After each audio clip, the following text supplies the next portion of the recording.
All right, welcome to the pod, Joanna Levin. Thanks for having me, guys.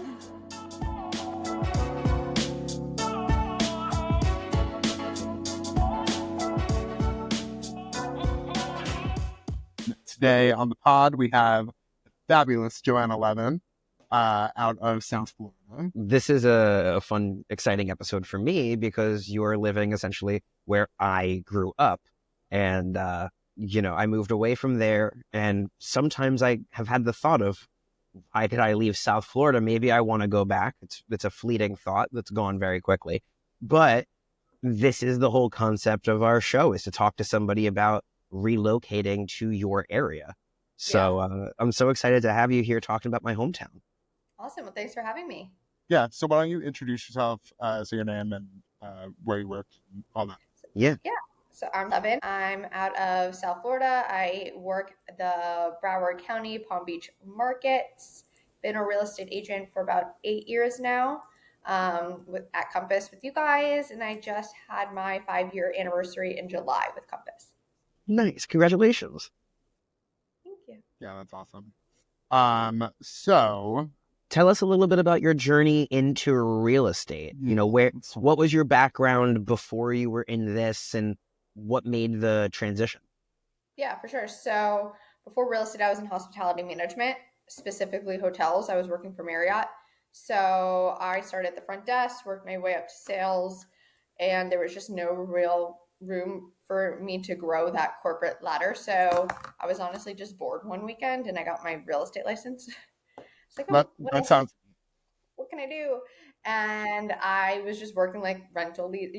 I know some markets you don't make money in rentals, but here you do. You can make like a half month's rent. So like on a solid rental, you can make some money. So like, I'll just work some rentals. And the hotel that I was last at was one of those like extended stay hotels where people stayed for like 6 months doing relocation. So I really got to know my clients, and a lot of times they were relocating, moving there. And so I started helping those people, and this like never happens, right? But the first person that I spoke to was a renter, showed him one place, and he was at the hotel. He ended up he's like, I'll just buy the place. I'm like, oh, all right. It's that easy. Great. Cash? Okay. And it was like, this is easy.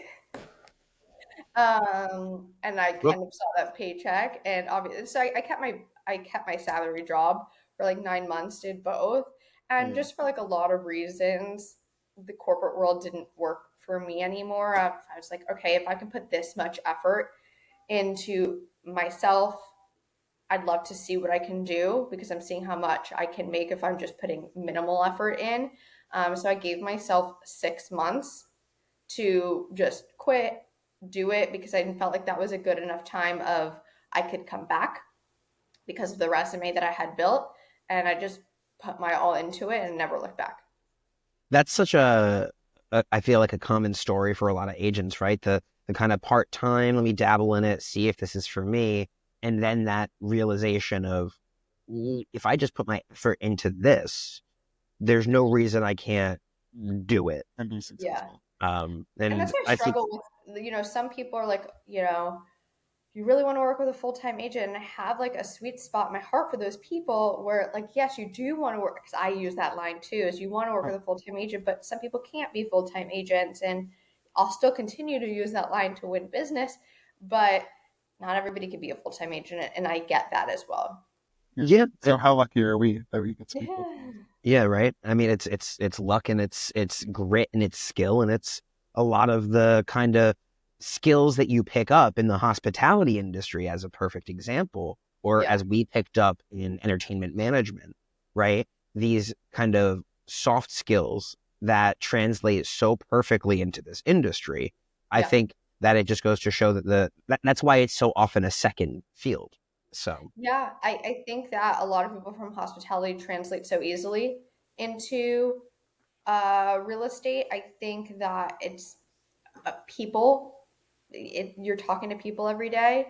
I think that when you come from like finance, that's great that you understand mortgages, but if you can't talk to people, what does that do for you? Yeah. So I think that, and especially in hospitality, I mean, hotels, the problem solving skills, the angry guests, and all of that. When you really like learn how to deal with that, that's just a skill that you can't really teach people. So Yeah. I think that does translate really well into real estate. So let's talk about your business and what, like, the people who are relocating to South Florida. Where are they coming from? Why are they coming to South Florida? Like, what can you tell us? We have like two different groups of people that Yeah. relocate down here. We have the Northeastern people that come because they hate the winters, Yeah. and they want their vacation homes. That has historically always been our relocation, or they're retiring and they're moving down here. Everybody's grandma. That's kind of like what we're known for, or their secondary home. That has historically been our relocation, but since like 2020, we've had a different wave of relocation for political reasons. Yeah. We've had a very different slew of different people from because we didn't close down, right? Yeah. Right. So everybody came down here. Right. So I think that opened up a lot of relocation. People that, for whatever reasons and whatever their beliefs are, they came down here, and I think that opened the doors for a lot more relocation. That's such an interesting point because Broward County is still kind of a blue bastion in a sea of red, or at Which least it. funny is that Palm Beach went blue too.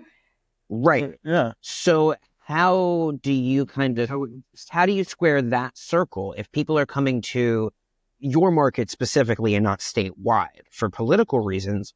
Do you see that people who have blue identification, if you will, are targeting these areas specifically because they don't want to be in the redder area? Or are we not seeing the dynamic shift yet, at least not in the most recent election? I'm not seeing it that way. I'm seeing it the other way. I'm seeing the red wanting to come down because they're not liking how their money is being used. I'm seeing people for state income tax want to come down. I'm seeing, well, especially during COVID, that they didn't believe in the restrictions. People that don't like their governors anymore. We're seeing a lot of that. We're seeing a lot of that. It has slowed down a little bit, but especially in Palm Beach, we still get a lot of red coming down. Interesting. All right. And are you seeing that have an impact on the market in a substantial sort of way? Is it shifting pricing? Is it, what impact do you see there? I think it impacted it more during COVID, as everything did, because it shifted the prices up. But now it's not really having too much of an impact because that's a secondary home market. And as with everything, secondary home is like a luxury. So if they don't like it, they're not going to buy it. And that's something that we struggle with here in the secondary home market is if the inventory is not there, they'll just go to another secondary home market. They'll go to Mexico, or they'll go to Destin, or like there's other areas of Florida that they can go to if they just don't like it. First world problems, right? Like, oh, I don't like what I see in Florida. I'll go to 30A. So, it's a harder market to convert, in my opinion, the secondary home market, because there's no need for it. When I think of Broward County, at least especially for myself growing up down there, I think of specific. I think of a lot of kind of primarily more suburban areas. Yeah, we have Fort Lauderdale as our kind of big city, and there's obviously some beach communities, a lot of beach communities. But when you're looking at Broward County and the kind of area inland, it really seems to me to be a lot of primary residents. Do you have a big, at least for your business, are you focused on primary residences as well? And what kind of mix do you think there is between primary and secondary for you? I'm 50-50 for sure between primary and secondary, which I think is a good mix because I think if you're all secondary, like I just said, it can be very difficult to convert. Yeah. But more west, like where we were talking about before, is definitely more primary. Yeah. East towards the beach is going to be more vacation or more retirement, when I say retirement, it could even be retirement from people that were west, sold their single family. It could be retirement from the locals that just Yeah. don't want to maintain, and now they want their homes on the beach. So it could be retirement from down here as well. Now, you recently bought in the kind of Parkland, Coconut Creek, Boca Raton kind of corner of all of those areas, which I can Where see did you grow up? I grew up in Davie. In Dayton. Okay, so moving north. So I guess I could see strategically as a realtor why you'd want to be in that kind of corner, easy access to a lot of different areas for work. Is there a different kind of motivator for you as what made that area seem like the place to personally invest? For me, I always like to be near a highway because that's easy for me because I drive a lot. But I really just wanted to be somewhere that felt family friendly. And because I do work both Broward and Palm Beach, this put me a little bit closer to in the middle, whereas Davie, as much as I love it and grew up there, it put me a little bit further from everywhere. Whereas this puts me, I'm a 30-minute drive from any distance, that any area that I need to be. But from like my main farms and whatnot, in geographical areas that I'm targeting, I'm no more than 10 minutes. Is there a neighborhood that you think is like prime for investment right now, or in a situation where you think in 5-10 years that's going to be like way more value than it is today?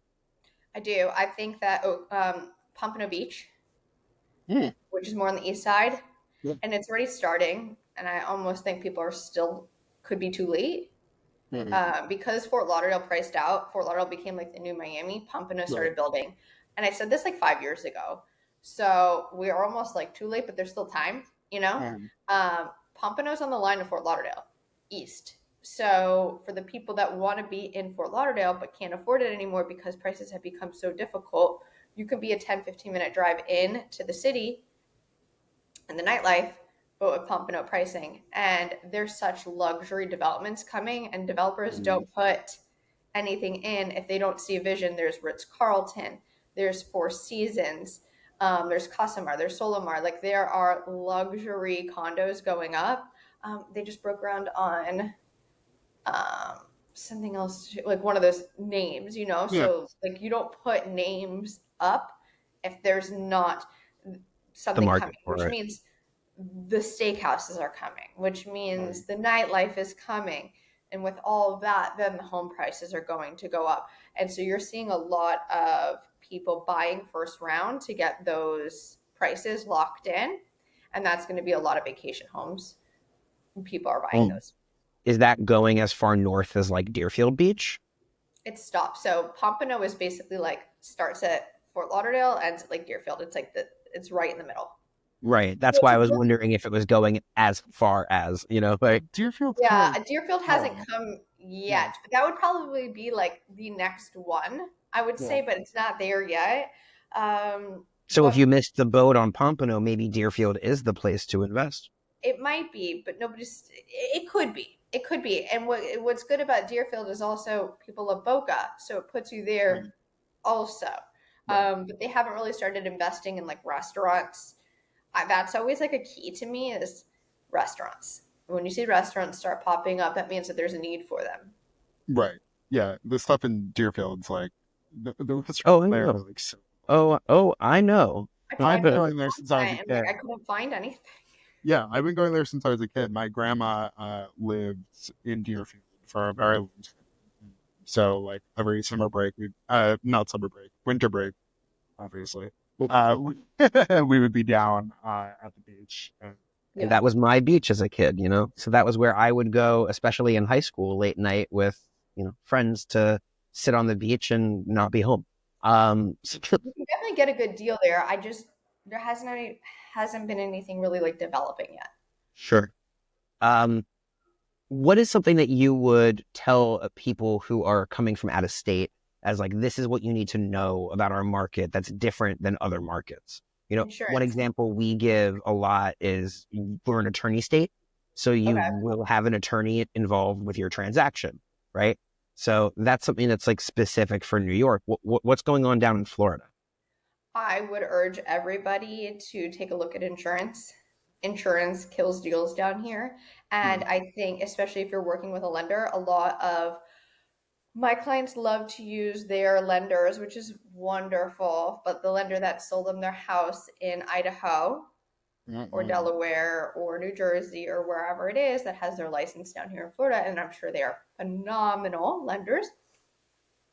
They don't know South Florida. And so they give them their pre-approval.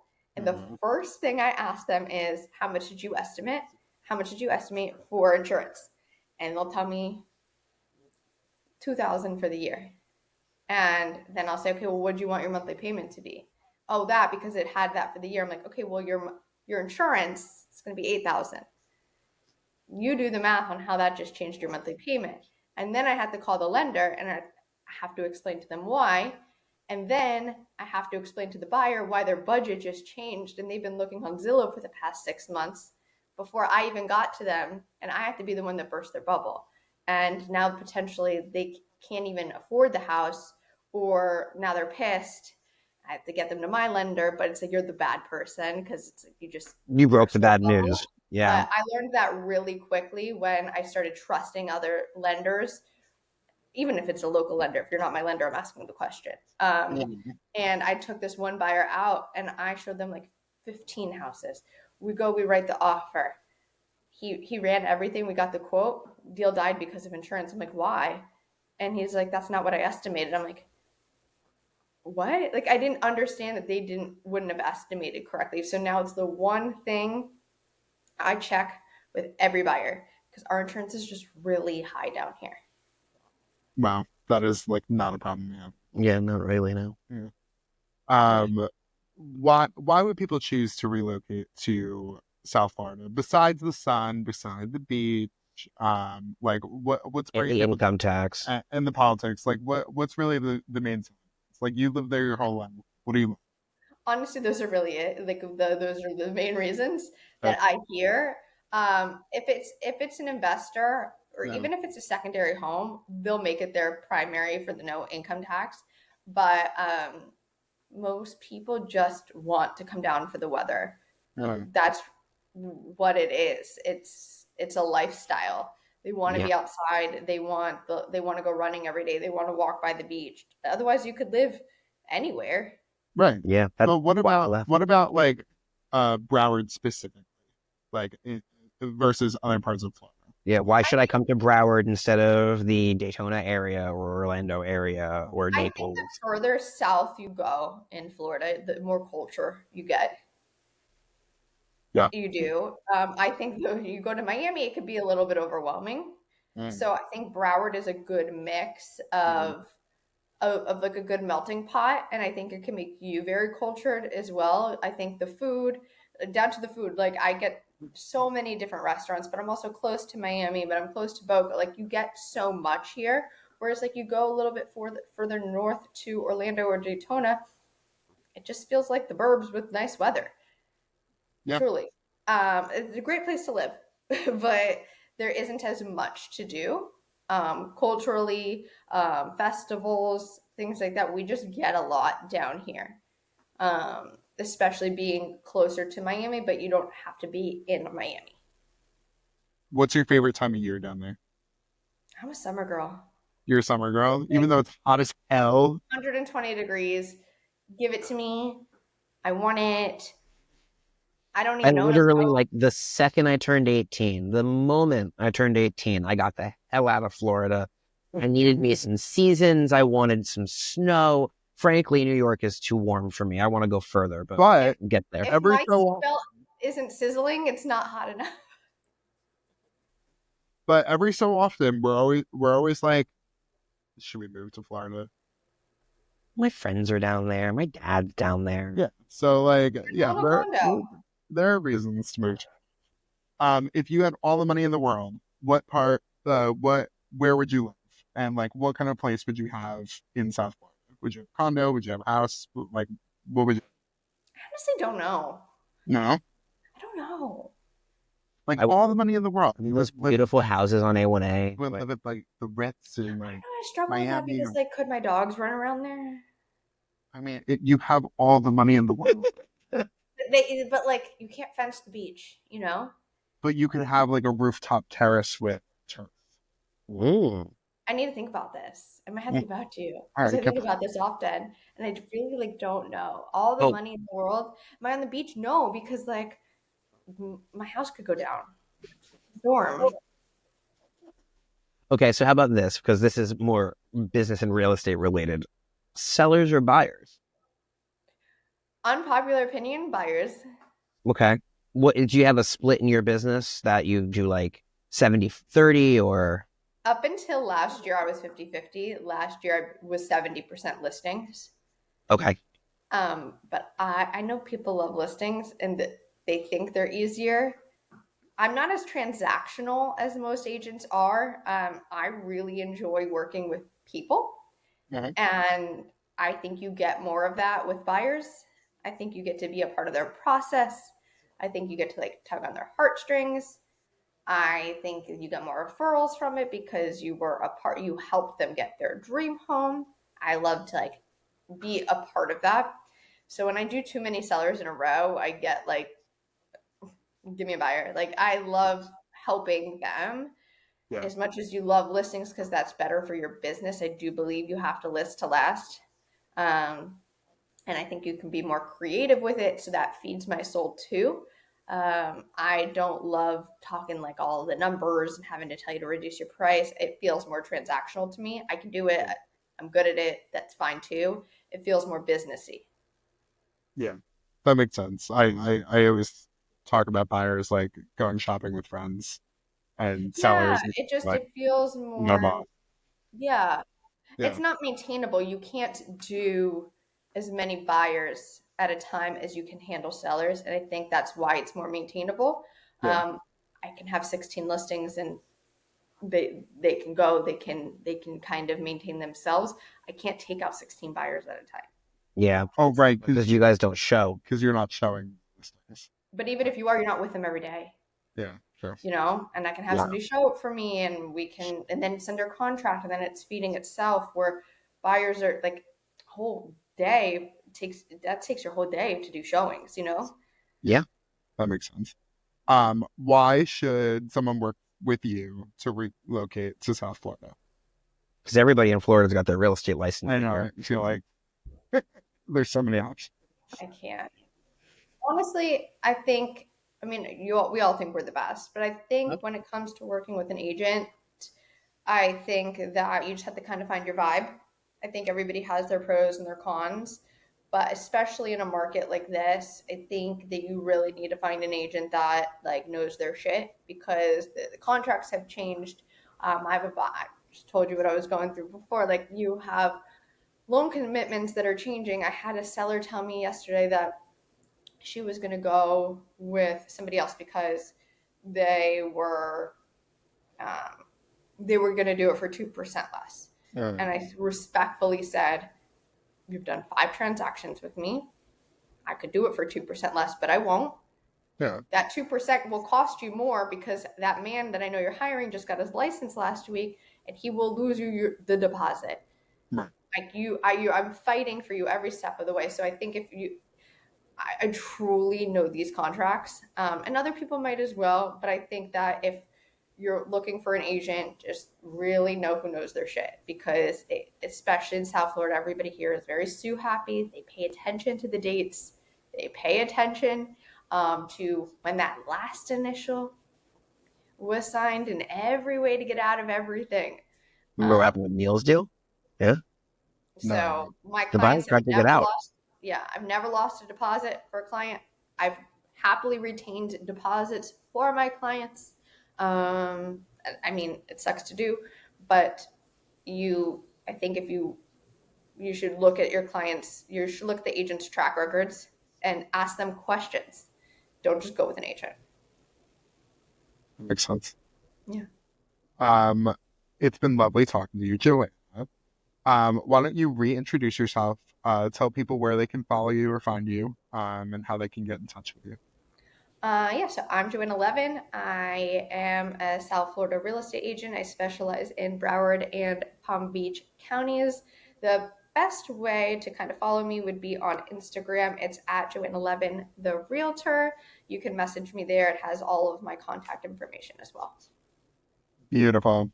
Thank you so much. It was so great talking to you, as always. I'm Aaron. I'm Geoff. We're the Aaron and Geoff team at Compass, your Bronx residential real estate expert. And this has been the Relocation Rundown.